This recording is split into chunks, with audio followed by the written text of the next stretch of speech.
ایسا نہیں ہے. آپ لوگ سمجھ جاتے ہیں. آپ کے کہنے کا جو انداز ہے وہ اس پہ آپ کو یقین ہونا چاہیے. اور جس طرح گائیکی میں ہوتا ہے کہ ایک لائن ہوتی ہے ندیا دھیرے بہو، فار ایگزامپل ندیا دھیرے بہو، تو اس کو آپ اگر 100 طرح کے انداز میں پیش کرنے پہ قادر ہیں صحیح، تب تو آپ اچھے گویے ہیں، ورنہ آپ پھر ظاہر ہے ٹائم پاسر ہیں. تو یہ اب صحافی کی ذمہ داری ہے کہ وہ، اس لیے کہ صحافت بنیادی طور پہ اٹس اباؤٹ کمیونیکیشن. صحیح، میری ڈیوٹی یہ نہیں ہے کہ میں نصیحت کرتا پھروں یا یہ بتاؤں کہ یہ کرو یہ نہیں کرو. نہ، میرا کام ہے جو میں دیکھ رہا ہوں اس کو کس طرح میکسیمم کمیونیکیٹ کر سکتا ہوں. تو جس طرح کا ماحول ہے اس طرح کی لفظیات آ جائیں گی، اس طرح کے میرے ذہن میں جملے آنے چاہیے. اسی طرح چاہے میں سندھی میں کر رہا ہوں، اردو میں، انگریزی میں، زبان پہ میری کمانڈ ہونی چاہیے تاکہ میں اس سے کھیل سکوں اور مقصد جو ہے اپنا حاصل کر سکوں، جو کہ کمیونیکیشن ہے، اس کے علاوہ کچھ نہیں ہے. لیکن صحافی کا ایک رول دانشور کا بھی ہوتا ہے، اور جب ہم آپ کے کالمز پڑھتے ہیں تو ہم اس میں ایک ڈائریکشن بھی ڈھونڈتے ہیں کہ یہ کون سی ڈائریکشن کی بات کر رہے ہیں. تو یہ بھی تو ایک صحافی کا کردار ہوتا ہے. کردار وردار تو مجھے علم نہیں ہے، لیکن شاید میں، مطلب آئی ایم ناٹ شیور، شاید میں رائٹر بننا چاہتا ہوں گا. نہیں، رائٹر تو آپ ہیں. نہیں، وہ ان معنوں میں کہ میں کوئی ناول لکھنا چاہتا ہوں گا، میں کوئی شارٹ سٹوری لکھنا چاہتا ہوں گا، ہو سکتا ہے میں آپ کی طرح شاعری کرنا چاہتا ہوں. تو وہ میں نہیں کر پایا، اس میں سے وہ اس جانرا کو میں نہیں ڈیل کر پایا. تو کبھی کبھی مجھے لگتا ہے کہ جو میں کالم لکھتا ہوں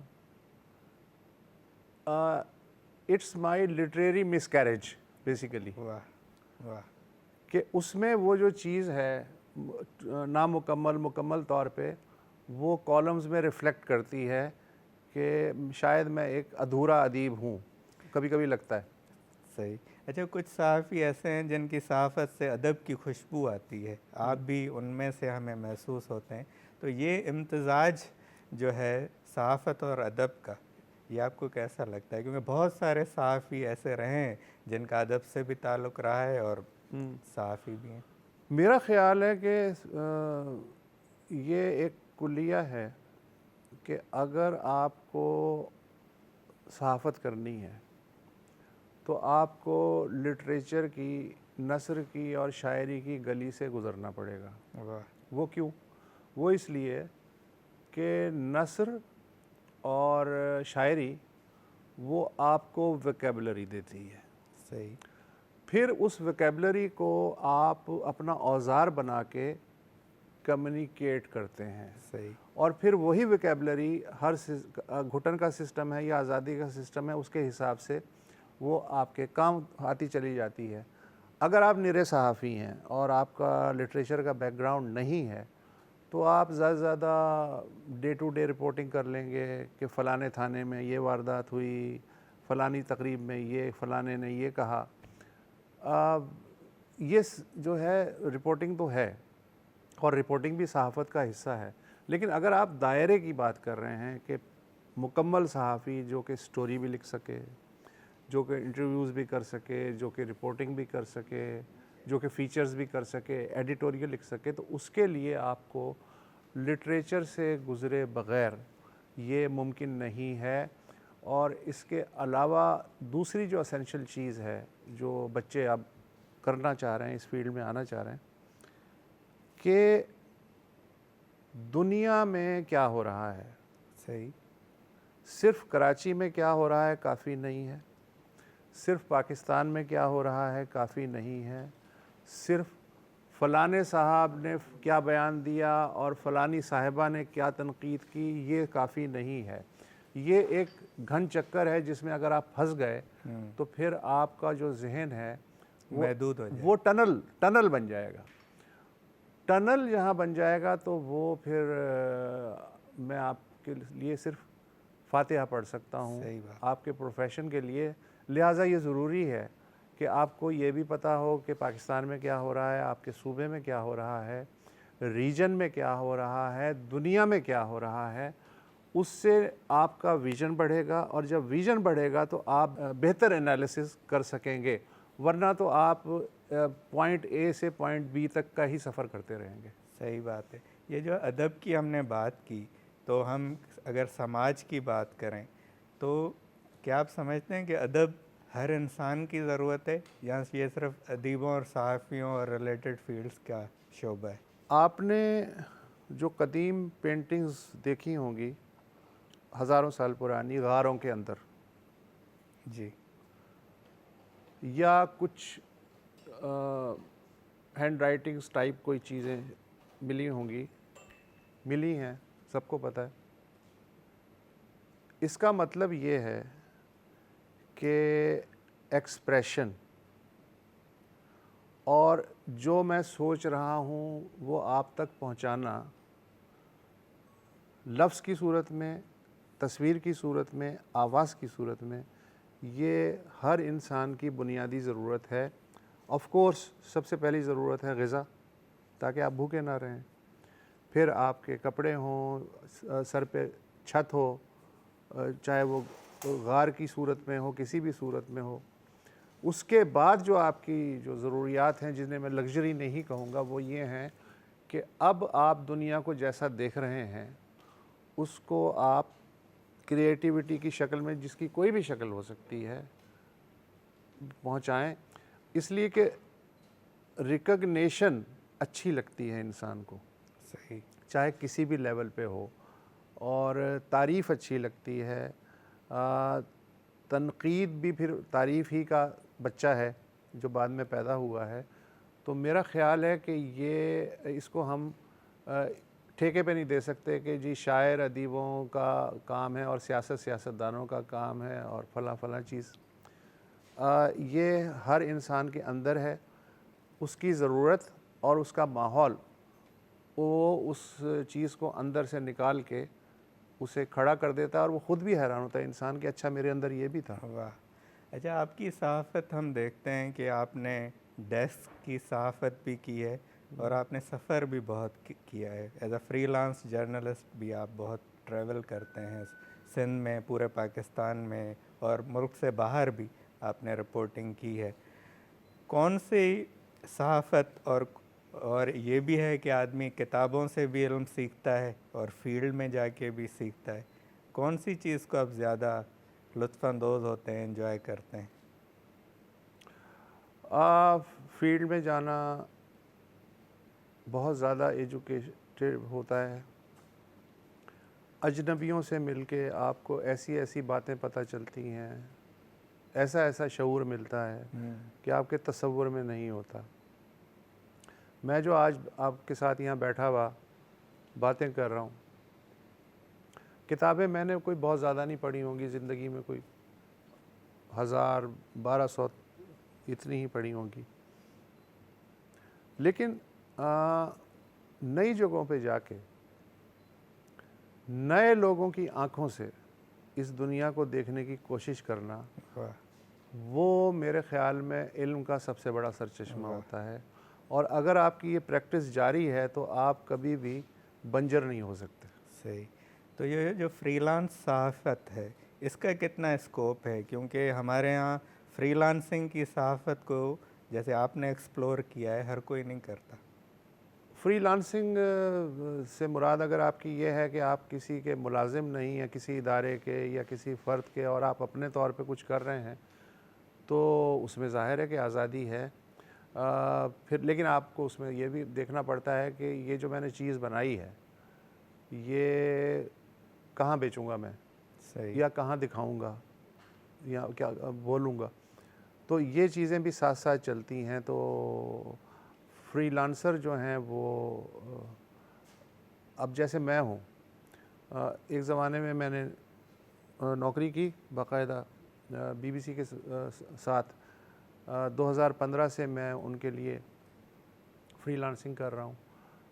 اسی طرح باقی اخبار میں جو میرے کالم چھپتے ہیں، یا ایون جو ٹی وی پروگرام ہے، یہ سب کانٹریکچوئل یا فری لانسنگ ہے، تو اس میں مجھے آزادی ہے، چوائس ہے صحیح. کہ فرض کریں کہ میں ایک چیز جو پاکستانی اخبار میں میرا کالم ہے اس میں نہیں کہہ سکتا، اس لیے کہ میں تو کہہ دوں گا لیکن آگے ان کے لیے مشکل ہو سکتی ہے، تو پھر میں کوئی انٹرنیشنل جو پلیٹ فارم ہے میرے پاس اس پہ وہی بات کہہ دوں گا. تو یہ ایک مجھے تو اچھا لگتا ہے فری لانس ہونا، لیکن یہ کہ not anybody everybody can afford it. نوکری بھی کرنی پڑتی ہے، جیسے میں نے 79 سے جو جرنلزم شروع کیا تو اس میں آدھے سے زیادہ وقت تو میں نے نوکری ہی کی، لیکن وہ پھر آپ کی اپنی شخصیت پہ ڈپینڈ کرتا ہے کہ آپ اس میں سے کتنی گنجائش نکال لیتے ہیں اپنی بات کرنے کی، یا مکھی پہ مکھی مارنے کی عادت میں مبتلا ہوتے ہیں. تو اٹس اپ ٹو یو. صحیح. اچھا، آپ نے جیسے ہم نے بات کی کہ آپ نے بہت سفر کیا ہے، سندھ میں بھی آپ نے بہت ٹریول کیا ہے، ڈاکیومنٹریز ہم آپ کی دیکھتے رہتے ہیں سندھ پہ، اور ایکسکلوسیو رپورٹنگ آپ کی دیکھتے رہتے ہیں، سیلاب ڈائری آپ نے لکھی.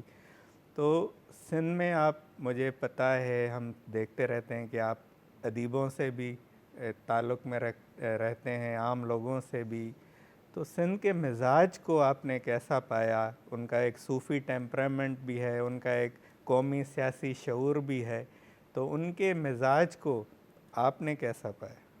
اگر مجھ سے پوچھیں میری فیلنگز، تو سندھ مجھے اپنے گھر کا صحن لگتا ہے، واہ.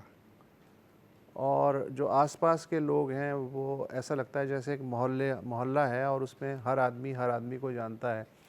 میں نے یہ بات تینوں چھوٹوں صوبوں میں دیکھی، سندھ میں، بلوچستان میں. بلوچستان کو میں آبادی کے اعتبار سے چھوٹا صوبہ کہہ رہا ہوں، اور کے پی میں اور ساؤتھ پنجاب میں بھی، کہ لوگ ایک دوسرے کو پرسنلی جانتے ہیں.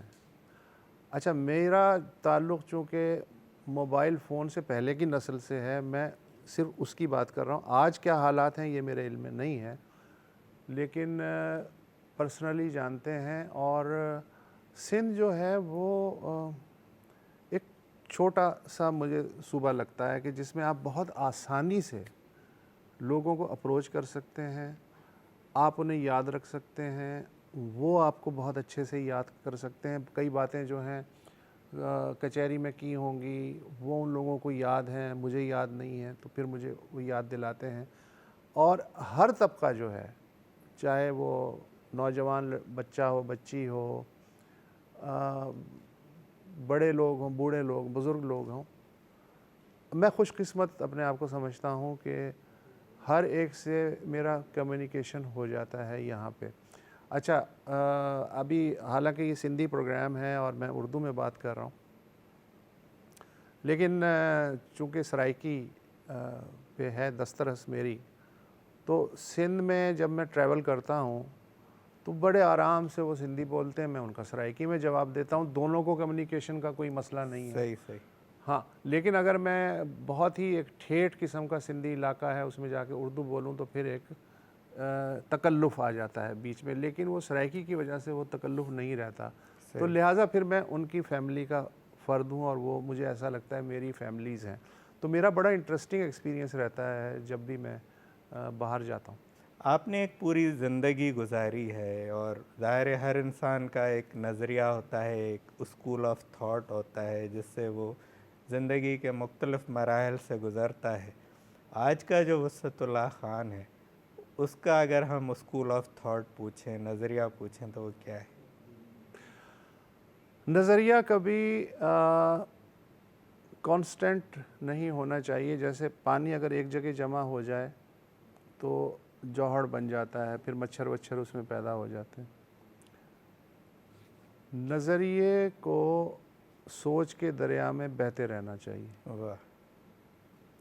جناح صاحب سے اسی طرح کا ایک سوال پوچھا گیا تھا کہ آپ کیا ہیں بھائی، پہلے آپ ہوم رول لیگ میں تھے، پھر آپ کانگریس میں چلے گئے، پھر آپ نے مسلم لیگ بنا لی، تو کیا ہے آپ کا نظریہ کیا ہے؟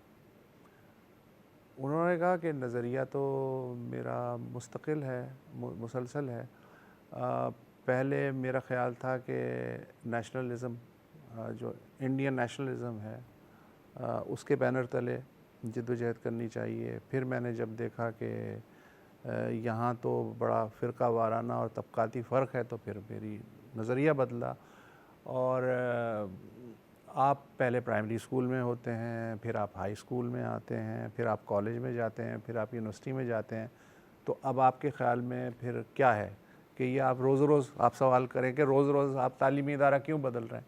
تو انسان وقت کے ساتھ ساتھ میچیور ہوتا ہے اور پھر اس کا نظریہ ایک پختہ ہو جاتا ہے. اگر میں اس کی روشنی میں اپنے ارتقائی سفر کو دیکھوں تو آج مجھے لگتا ہے کہ رائٹ یا لیفٹ یہ ہم نے اپنی سہولت کے لیے چیزیں بنا لی ہیں. بیسیکلی آپ کو اپنے رویے میں اور اپنے تھاٹس میں اور اپنے کام میں پرو پیپل ہونا چاہیے. واہ. آپ کو دیکھنا چاہیے کہ عام آدمی جو ہے اس کا سکھ کیا ہے, اس کا دکھ کیا ہے, اس حساب سے واہ. آپ کا نظریہ ہونا چاہیے. واہ. جب آپ ایک دم چھلا بن جاتے ہیں یا کارڈ ہولڈر بن جاتے ہیں یا کسی کے کچن کے ساتھ لٹک جاتے ہیں تو پھر آپ کچھ بھی کہیں اپنے آپ کو, آپ نیوٹرل یا پرو پیپل اپنے آپ کو نہ کہیں. تو میں جو بھی میرا سفر رہا رائٹ لیفٹ سے قطع نظر, آج میں اپنے آپ کو سمجھتا ہوں کہ وہ فیض صاحب کا مصرع ہے نا کہ ہر داغ ہے اس دل میں بجز داغ ندامت. واہ. تو اگر مجھے رات کو یہ مصرع دہرا کے نیند آ رہی ہے تو اس کا مطلب ہے شاید میں ٹھیک راہ پہ جا رہا ہوں. نہیں, بہت اچھا آپ نے جواب دیا کہ جو بھی ہو وہ پرو پیپل ہونا چاہیے. اچھا, لیفٹ کی سیاست جو ہے, جیسے آپ نے رائٹ لیفٹ کی بات کی, آج کل وہ نیریٹو نظر نہیں آتا یا کہیں دب گیا ہے, اس کی کیا وجہ ہے؟ شاید اس کا سیزن نہیں ہے, یا اگر ہم اس کو دیکھنا چاہتے ہیں کلاسیکل انداز میں تو شاید ناکامی ہی ہوگی. کوئی نظریہ جامد نہیں ہوتا. رائٹ نے بھی مختلف شکلیں لی ہیں.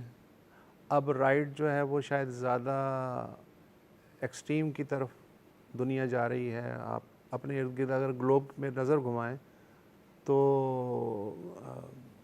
رائٹس بھی جو ہیں وہ ایکسٹریم پہ جا رہے ہیں. اگر آپ لیفٹ کی بات کریں تو لیفٹ کلاسیکل انداز میں تو آپ کو کہیں نظر نہیں آئے گا, صرف آپ کے دل میں ہو سکتا ہے, کتابوں میں ہو سکتا ہے. تو کچھ مکس ہو گیا ہے. خصوصاً اگر آپ چائنا کو دیکھیں جو کہ world second largest super power ہے تو آپ کو لگے گا کہ مطلب کچھ کھچڑی وچڑی بنی ہوئی ہے, لیکن اس کے نتیجے میں اگر عوام کا کچھ بھلا ہو رہا ہے تو اٹس اوکے. اور کلاسکس پہ اگر آپ ضد کریں گے کہ جی ہمارے زمانے میں جو لیفٹ تھا وہ اس وقت کیوں نہیں ہے, تو ذرا اپنے آپ کو چیک کریں کہ آپ کہیں ڈاگمیٹک تو نہیں ہو رہے. جو جس ملائیت کے آپ رائٹ کو تانے دیتے ہیں کہیں آپ خود بھی تو ملا نہیں بن رہے. صحیح ہے, رویوں میں یا ایون قوم پرستی کی جو تحریکیں ہیں ان میں بھی ویوز آتی رہتی ہیں, نئے آئیڈیاز آتے رہتے ہیں, موضوعات بدلتے رہتے ہیں اور مسائل بدلتے رہتے ہیں. اس حساب سے چیزیں جو ہیں اپنے آپ کو ماڈیفائی کر سکتی ہیں. لیکن بیسیکلی اور مذہبی تحریکوں کا بھی یہی ہے. لیکن بیسیکلی اگر آپ کا جو جسے کہنا چاہیے نا محور, اینکر, وہ یہ ہے کہ یار جو بھی کچھ ہے عام آدمی کے لیے اس میں کیا ہے, تو پھر آپ ادھر ہیں یا ادھر ہیں, اٹ ڈزنٹ میٹر. صحیح, وہی پرو پیپل ہونے کی بات. اچھا, یہ جو آج کل سوشل میڈیا کا دور ہے, کمیونیکیشن بڑی ہے, لیکن ایسا محسوس ہوتا ہے کہ انسان ایک دوسرے سے کمیونیکیٹ نہیں کر پا رہا, یا ایک رویوں کا جو زوال ہے جو ہمیں سوشل میڈیا پہ ایک منفی سوچ زیادہ نظر آ رہی ہے, اس کا آپ کیا سمجھتے ہیں, سبب کیا ہے؟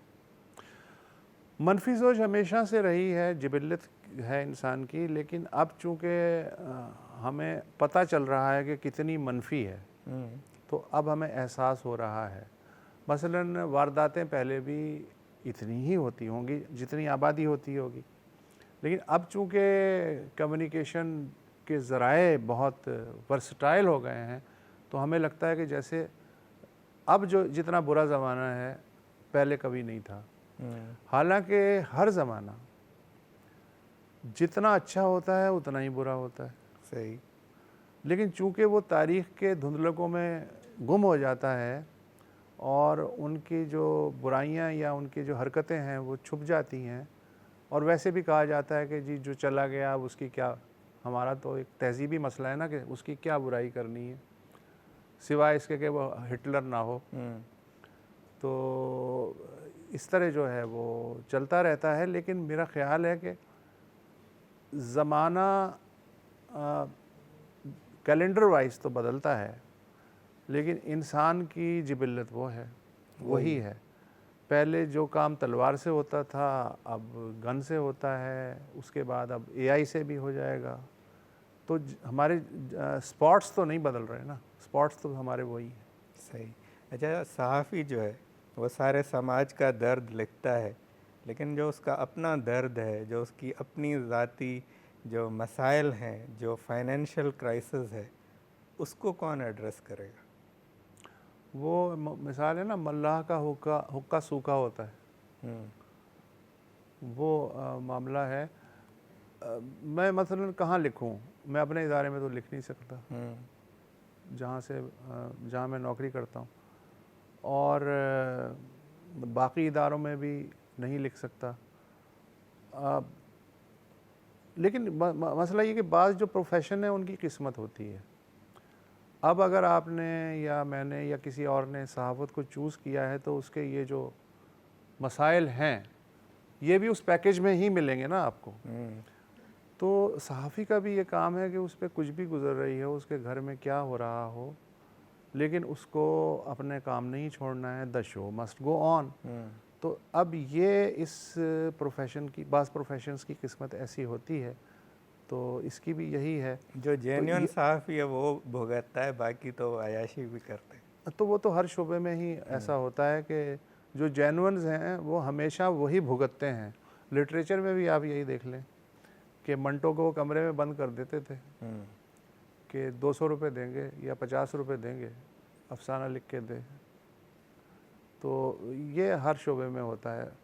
اور جینون لوگ چونکہ کم ہوتے ہیں اور مائنورٹیز کے ساتھ یہ دنیا اچھا سلوک نہیں کرتی. میجورٹی میں جو ہے وہ لوگ ہیں وہ پھر اسی طرح کرتے ہیں.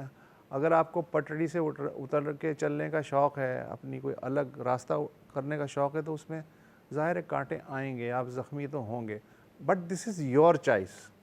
آپ نے اپنے جو بھی پروفیشن ہے آپ کا، اس پہ کوئی احسان نہیں کیا. آپ کو کسی نے کن پٹی پہ پستول رکھ کے نہیں کہا کہ آپ اسی راستے پہ چلیں. یہ آپ کا اپنا ہے مسئلہ، آپ کے ضمیر کا مسئلہ ہے، آپ کے اندر کا مسئلہ ہے. تو یہ چیز پھر کمپنسیٹ کرتی ہے کہ یار ٹھیک ہے، ہم نے جان بوجھ کے یہ پروفیشن چنا تو اب ٹھیک. اچھا مسعود صاحب، آپ جو ہے وہ ناپا سے آپ نے ڈپلومہ بھی کیا، تو ایک صحافی کو یہ تھیٹر پرفارمنس اور اداکاری کرنے کا شوق کیسے ہوا؟ دیکھیں، صحافی میری ذات تو نہیں ہے نا، میں انسان ہوں، میرے اندر بھی کوئی تھوڑی بہت جمالیات ہوگی. ہو سکتا ہے ڈرامہ ہو سکتا ہے کہ میں اپنی پھٹی ہوئی آواز میں کبھی گانا گانے کو بھی دل چاہتا ہو. یہ سب ہوتا ہے. تو اس کو ہم میرا خیال ہے صندوق میں نہ بند کر کے دیکھیں. ناپا میں اس لیے نہیں گیا تھا کہ میں کوئی پروفیشنل تھیٹر آرٹسٹ بنوں گا یا ٹی وی میں مجھے ڈرامے میں کام مل جائے گا. میں بیسیکلی بیزار ہو گیا تھا اس زمانے میں کہ یار یہ بھی کر لیا صحافت میں، یہ بھی کر لیا، یہ بھی کر لیا، اب آگے جو ہے اب کیا کروں، اس سے ہٹ کے کچھ کرتے ہیں. تو اس کے لیے میں نے پھر وہ ناپا جوائن کر لیا. اچھا، ناپا جوائن کرنے سے مجھے بہت فائدہ بھی ہوا. ایک تو یہ کہ بڑے بڑے استاد ٹیچرز جو ہیں ان سے میرا ہو گیا، تعارف ہو گیا، جیسے راحت کاظمی ہیں، ضیاء محی الدین صاحب ہیں، طلعت حسین ہیں، ڈاکٹر انور سجاد ہیں، ارشد محمود ہیں، خالد صاحب ہیں، خالد احمد، مطلب جن کو ہم دور سے دیکھتے تھے یا ٹی وی پہ دیکھتے تھے، ان کا وہ ہمارے ٹیچر ہو گئے، ہم ان سے ہاتھ ملا سکتے ہیں، ہم ان سے گپ لگا سکتے ہیں، یہ ایک فائدہ ہوا۔ دوسرا فائدہ یہ ہوا کہ جو زبان ہم بولتے تھے، مثلا جیسے اردو میں بولتا ہوں تو ناپا میں ضیاء صاحب کی کلاس میں جا کے احساس ہوا کہ یار میں پچھلے 60 سال سے 58 سال سے 50% زبان تو غلط بول رہا ہوں۔ واہ، تو اس جہالت کا احساس وہاں ناپا نے دلایا، تو اس سے ظاہر ہے کہ میری زبان شاید تھوڑی بہت 10-15% مزید بہتر ہوئی ہوگی، یہ بھی ہوا۔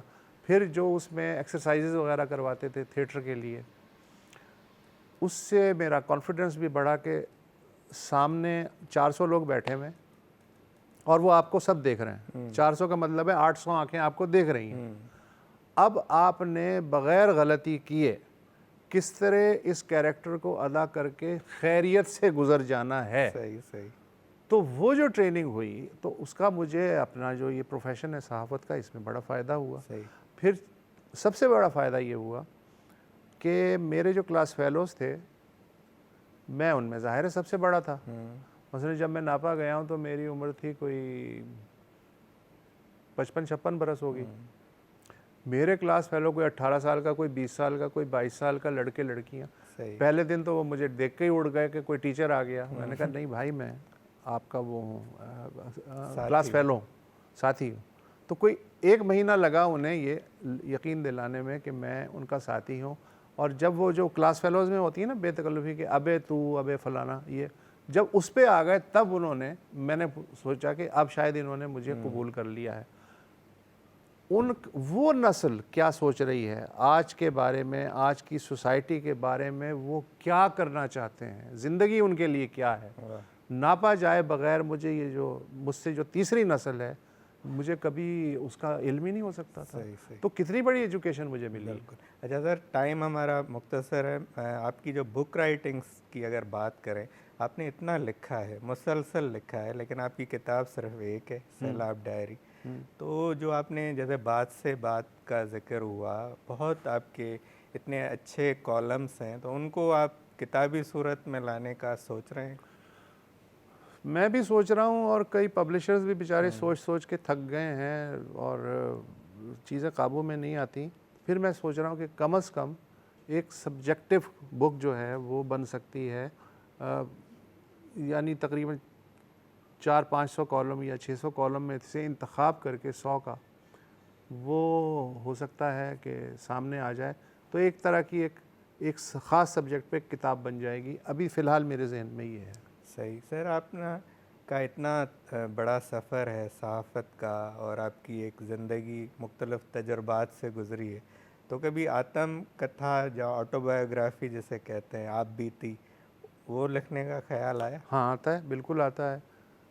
پھر اچانک آتا ہے کہ اچھا کیا میں اتنا بوڑھا ہو گیا ہوں کہ میں آتم کتھا لکھوں؟ نہیں، پھر میں سوچتا ہوں کہ نہیں یار، اپنے آپ کو دھوکہ مت دو، تم ہو چکے ہو۔ تو میرا خیال ہے اس پہ بھی جلدی کام شروع کرنے والا۔ یہ بہت ضروری ہے، کیونکہ یہ تجربات جو ہیں وہ آپ اس لیے کہ دنیا کے 8 ارب انسان کا مطلب یہ ہے کہ 8 ارب ناول یا 8 ارب آتم کتھا پڑھی ہوئی ہیں جو کہ لکھی نہیں گئی ہیں۔ تو میں ہو سکتا ہے کہ لکھ کے مروں۔ نہیں، بہت ضروری ہے، کیونکہ آپ کے تجربات سے سیکھیں۔ آپ نے ڈاکیومنٹریز پہ بہت کام کیا ہے، سندھ پہ بھی، منچھر پہ ڈاکیومنٹری ہم نے آپ کی دیکھی، اور بہت سے موضوعات پہ۔ ڈاکیومنٹریز کی اہمیت کیا ہے، اور اس پہ یہ کم کیوں ہے ہمارے سماج اور اداروں میں؟ ڈاکیومنٹریز بہت امپورٹنٹ ایک شعبہ ہے، اور اس سے آپ کو ٹریننگ بھی ملتی ہے۔ آپ اس کے اگر ڈاکیومنٹری میں ماسٹر ہو جائیں تو پھر آپ شاید فیچر فلم بھی بنا سکتے ہیں، پلے بھی بنا سکتے ہیں، ٹیکنیک تھوڑی سی بدل کے۔ باقی جو ممالک ہیں جیسے BBC ہے یا الجزیرہ ہے یا اور چینلز ہیں، وہاں تو ڈاکیومنٹریز کو باقاعدہ ایک پوری اہمیت دی جاتی ہے، اور وہ فروغ علم کا بہت بڑا ذریعہ ہوتی ہیں۔ یعنی جو ایک کتاب سے آپ علم سیکھتے ہیں وہ 30 منٹ کی ڈاکومنٹری آپ کو علم دے سکتی ہے. لیکن یہاں چونکہ مسئلہ وہی ہے کم از کم پرائیویٹ سیکٹر میں کہ جی ریٹنگ. اب ریٹنگ کے چکر میں ڈاکومنٹریز بھی جو ہیں وہ ایک چینل نے شروع میں جب وہ قائم ہوا تھا تو اس پہ توجہ دی تھی, لیکن پھر انہوں نے کہا جی یہ کیا خواہ آپ سپاٹ ضائع کر رہے ہیں, اس کی بجائے آپ ڈسکشن کرا دیں, پولیٹیکل ڈسکشن کرا دیں, فلانے نے یہ کہا, فلانے نے یہ کہا. اب آپ یہ دیکھیں کہ اس قدر بانجھ ہے, حالانکہ کہنے کو 40 سے زیادہ چینل ہیں, 24 آورس چینل ہیں, لیکن نہ بچوں کے لیے کوئی پروگرام ہے ایکسکلوسیو, نہ نوجوانوں کے لیے پروگرام ہے, نہ عورتوں کے لیے ایکسکلوسیو کوئی پروگرام ہے, کسانوں کے لیے نہیں ہے, مزدوروں کے لیے نہیں ہے. جو پہلے ایک ہی چینل ہوتا تھا تو ہوتے تھے, لیکن 65% آبادی اس کے لیے تو آپ کے پاس کوئی پروگرام ہی نہیں ہے. تو لیکن آپ جو ہیں بس وہ ایک اس میں ریٹ ریس میں ہیں کہ جی فلانا آ گیا, تو نے یہ کہا تو میں نے یہ کہا. میرا خیال ہے اس سے نکلنا چاہیے, تھوڑی سی تو ایجوکیشن دے دیں, صحیح, جو آپ کا فرض بنتا ہے. اچھا, آپ آج کے جو نوجوان ہے جو صحافت میں آنا چاہتا ہے یا صحافت میں کام کر رہا ہے, اس کو آپ کون سی چند نصیحتیں دینا چاہیں گے؟ چند نہیں, ایک وہ یہ ہے, اور نصیحت بھی نہیں ہے, یہ میرا وہ ہے مشورہ سمجھ لیں یا رائے سمجھ لیں کہ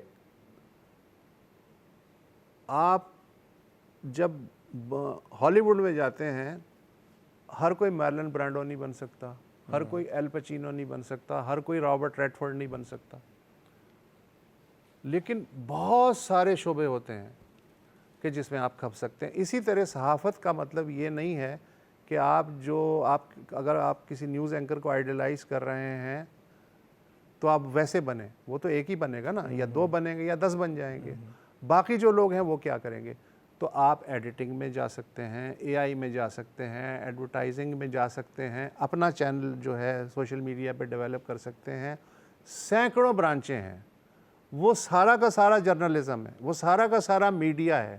میڈیا صرف جو ہے ٹاک شو کا نام نہیں ہے یا ڈرامے کا نام نہیں ہے. میڈیا اب بے شمار ہو گیا ہے, اور اب یہ بھی نہیں آپ کو کرنا ہے کہ جی اگر کسی چینل نے آپ کو چانس نہیں دیا یا کسی پروڈکشن ہاؤس نے چانس نہیں دیا تو یہ کہ آپ گھر بیٹھ جائیں.